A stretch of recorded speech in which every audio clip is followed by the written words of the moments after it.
Deborah and Alistair, you really put some time and effort into preparing for an all-natural birth experience. One of the things that you never entertained in your preparation was that physical health complications could arise. Okay, towards the end of your pregnancy, your blood pressure rose beyond a safe level. Initially, you did not take that too seriously. And when the obstetrician recommended an induction of labour, you were thrown into some turmoil. So, in hindsight, could you expand a little on why you did not acknowledge the physical symptoms more seriously? I think for me, the whole way through, I'd always sort of said to myself, if there was something that was affecting the baby, if the baby would ever get in trouble or have be affected by anything that was happening with me, then of course I would listen to what the obstetrician was saying and I would do what was necessary for the baby. But it never once occurred to me that I might end up with something that wasn't actually giving me any sort of symptoms. Like, I wouldn't have known I had high blood pressure unless I had to keep going back to get it monitored. And I felt fine, I had a healthy pregnancy, and it was at the time when I was due, so I just kept thinking, well, you know, this isn't that. It didn't seem such a big deal to me at all, and I kept thinking, God, you know, I could go into labour tomorrow, so what's all the fuss? And I was getting monitored regularly, you know, the baby was absolutely fine and wasn't affected by it, so I suppose I just was thinking, well, this wasn't part of the plan. Hadn't even occurred to me, and I just thought, well, it'll blow over. We'll have labour soon, so you know. I just sort of thought maybe it's a bit unnecessary on behalf of the doctors. Yeah, well, okay. It never occurred to you that it was possible for your labour to be anything but natural. No. So given this, it would have been very easy for you to panic and forget all that you learnt in the calm birth classes. Can you tell us specifically how you came to terms with this sudden change of direction? Yes. It definitely could have sent us both into a panic. There was a moment where, I mean, there were a few moments where it was like, oh my goodness me, you know, what do we do? We hadn't really researched the whole induction process, because we just, well, certainly from my side, I just didn't think I won't need to be induced, it won't happen to me. So we didn't really know exactly what it was all about. Have an understanding of it. Have an understanding about it. And yeah, it certainly wasn't part of the plan. So we sort of decided, well look, eventually I decided, yeah, okay, we've got to go with the induction. And I think my main reason for doing that was because Alistair was getting quite concerned about it. We'd agreed, one of the main things we got out of the calm birth weekend was we're a team. It's not just about me, or it's not, you know, just about the baby, but it's about us three together. I knew that I was getting really concerned about the blood pressure, so I thought, okay, and the obstetrician, so I thought, okay, well, as part of the team, we'll go ahead with it. And I think once we decided that we would do it, we knew that we had to be positive about it, because we knew that if we weren't, it could just all go dramatically wrong in exactly how we didn't want to have our birth. So we were lucky in that we made a decision in the morning, so we got to come home in the afternoon. And we actually had a really lovely afternoon. We just sort of thought about all the benefits of going into hospital the night before. We could make it at home, we could, you know, sort of set it up as we want to, and we wouldn't have to worry about getting stuck in traffic on the Spit Bridge, and you know, that's what you were panicking about. That was my main concern. Yeah. Yeah, that's right. So, and in a way, the control freak of me actually quite liked the idea of knowing that we were going into hospital that night, and you know, we'll be there, and it was going to happen tomorrow. And so we made a really nice dinner. We went onto the beach and had our last walk, and just basically went over all of the calm birth principles, techniques, everything we learnt, reinforced and reminded ourselves how we wanted to, you know, sort of do it, and just thought, right, we'll sort of, even though we've got to go in, we can still control what's happening. Having decided to go with the induction of labour as suggested by your obstetrician, you spoke about being in a wonderful zone for 13 hours. What did you do to create that wonderful zone? We did everything that we had planned to anyway, which I think was what sort of allowed us to have the experience that we wanted to have, because as soon as we got to the hospital, we sort of set our room up. We had our music, we had our sort of photos, all the reminders about special places, and we still managed to create the experience we wanted to create. And during those 13 hours I think what really helped was I'd always wanted to experience my waters breaking naturally, and one of the things with induction is that that's not always guaranteed. So in the morning, sort of we were wondering, how things would unfold, and the midwives actually suggested, why don't you go for a walk, might kickstart the process. So we're like, oh, okay, yeah, we'll go for a walk. It hadn't really occurred to me that we could, and then I sort of thought, well, if we were at home in labour, then that's what we would have done. So in a way it was nice still doing what we would have originally planned to do. So we went for a walk around the area, and my waters broke. And it's just really lovely and really exciting. It's like, oh, it's happened naturally, and this is sort of the start of it. And so we realised we were still experiencing it the way we wanted to experience. So we got back to the ward, and I think even the midwives were quite surprised that they actually had broken.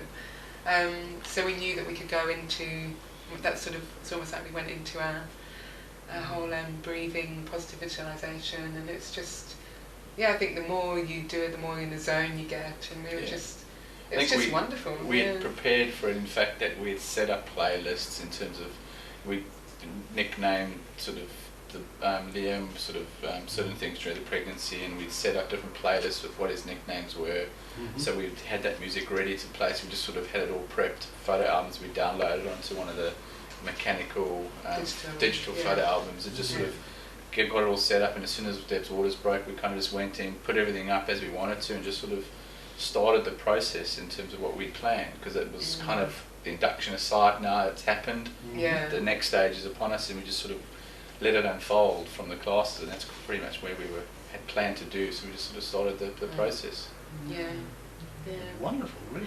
It really, I think it took us to a whole new level, really. Oh, definitely. Just because we were doing it together, we were doing it as a team, and it was magical. It was really, it was. Yeah, I think it just sort of wonderful. You have the experience where you know each other very well, but I think this just brings your bond so much closer, because it's an experience that neither of you have had before, and it just sort of you prep it, then it actually finally happens, and it's just you support each other. That's great. Okay, eventually it became evident that further intervention was needed. You discussed the options with your obstetrician and decided upon having the caesarean section. You said in your email that you were both in control and happy with your decision. Can you both expand on that for us? Yeah, I mean, we did 13 hours of sort of the natural labour. We did have to go on a Pitocin drip after about 6 hours to help with my dilation, which wasn't progressing.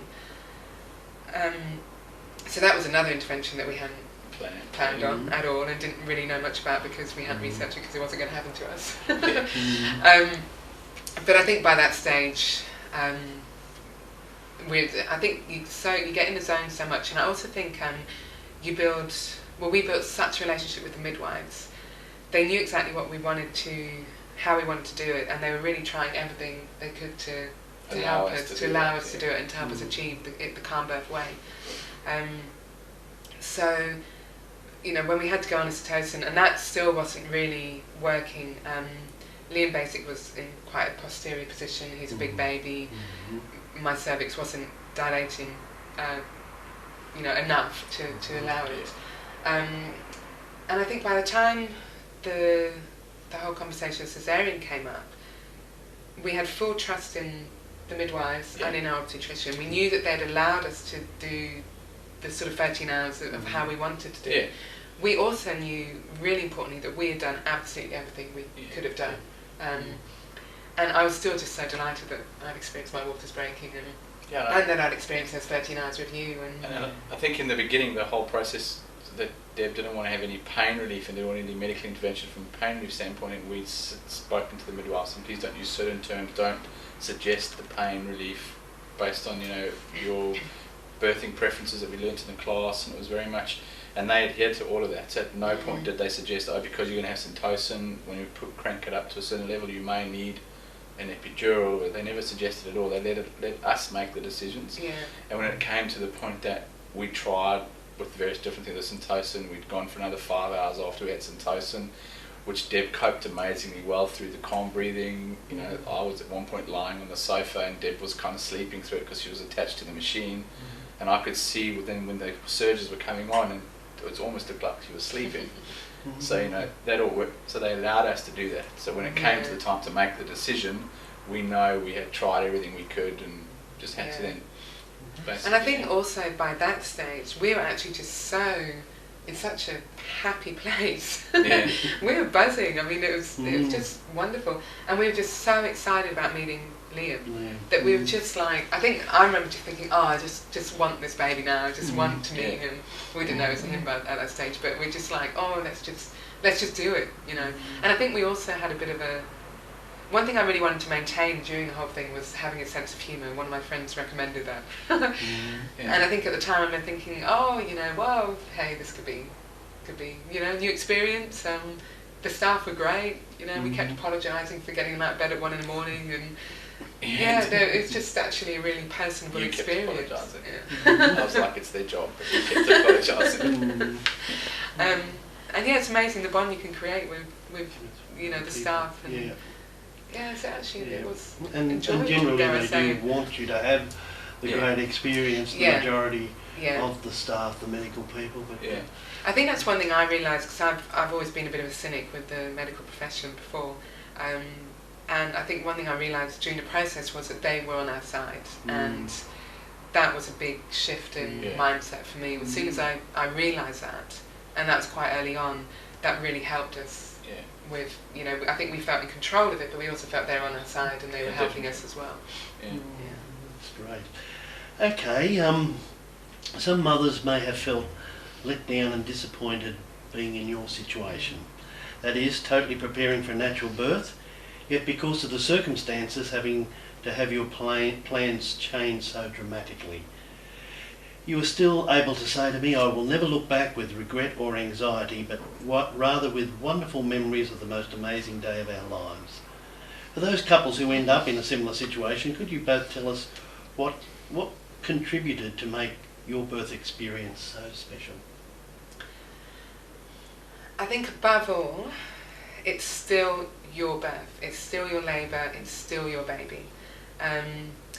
My fear had always been that the minute the medical profession got involved, they would take all that away from me. But going through what we went through, all those interventions that we really hadn't let ourselves think about, we still did it the way we wanted to do it, really. And we still ended up, obviously, with Liam, and you know. But I think if I hadn't have done the calm birth preparation, if I hadn't have been able to have experienced those 13 hours, then I probably would have been very regretful about it, and it would have been a very different experience.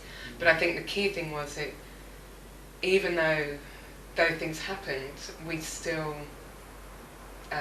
followed what we believed in, and still did as much as possible in terms of the calm birth. I think it was the fact that you knew to remain focused on at the end result. Yes, there were some interventions that we hadn't planned for, but what we learnt in the classes was that this will happen, but refer back to the basic learning principles from the class of breathing, refer back to it, take your breaths in slowly in. And that was just, when it happened, we'd sort of had conversations amongst ourselves to say, okay, are we happy with that? Are we happy with this? Yes, okay, move forward. And the cesarean aside, we wouldn't have changed anything. It happened exactly how we wanted it to happen. In terms of the bond between Deb and I, wanting to meet Liam and everything like that, just was basically perfect. And yes, we had medical intervention, but it had to happen for a healthy baby, and we got a lovely, healthy baby boy at the end of it, and that's really what the most important thing was. And we did everything we wanted to do. And we did it it was very calm, it was very peaceful. Yeah, there was no panic, no nothing. Even when they said you need to have a cesarean, and it's like, okay, when do you need to be ready? 10 minutes. It's like, no, we've been doing this for 13 hours, suddenly 10 minutes, we've got to go downstairs. And that was kind of, we were like, okay, fine, it's fine. And we just focused on the breathing and just, let's keep breathing, let's keep doing this. Particularly during the actual cesarean, the breathing was really important to maintain the calm, to maintain the peace. And I mean, I think even the midwives they would come into our room and would just sort of say, "Oh, this is a peaceful room. We keep hearing about it."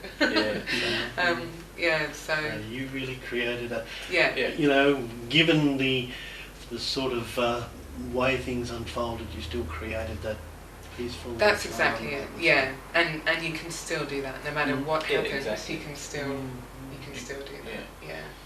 One other question I usually ask, and it just, as I was sitting here, I remember you saying on the phone the other day, I often ask the question, have you continued to use the calm birth techniques or the breathing? And you were saying you had a visit to the dentist. Yes. Would you just like to finish on that point? Yeah, I mean, we do use the calm birth techniques occasionally, like if Liam is unsettled and sometimes you're a bit tired, you're a bit like, oh. So I find myself doing the deep breathing, but I had to go to the dentist and have my first ever filling, and I do have a bit of a phobia with white coats, so I wasn't looking forward to it at all, but I thought, well look, after what I've been through, I can get through this. And I sort of calm breathed my way through the whole process, and I sort of, at the end of it, I knew I sort of slightly put myself in trance because I sort of floated out of the room. And the dentist actually even said she's never seen anyone so calm with their first sort of dental treatment. She was actually quite amazed. Isn't that beautiful? Because it is. And this is one of the things I constantly say. People, mothers particularly in terms of birth, but dads also. Everybody has these inner resources within them. It's a matter of discovering them, learning to use them, and you can use them in many situations. Definitely. And it's such a basic resource as well. It's not like you have to tap into this amazing world of something. It's just breathing. And breathing, that's right. But until you've been shown how to do it, you don't necessarily think it's there, because even before we went to the course, I would always support Deb. She asked, let's go. Oh, yeah, okay. What is it? Fair enough, calm birth. But learning what you learn and then you seeing how we experienced it, it's just, it's a basic thing. If you're not shown how to do it, you'll never ever know about it. So. Well, Deborah and Alistair, thank you very much. I really do appreciate it. Our goal is to help as many couples as we can, and this is one way that can be very helpful to them in the classes. So thank you for your contribution.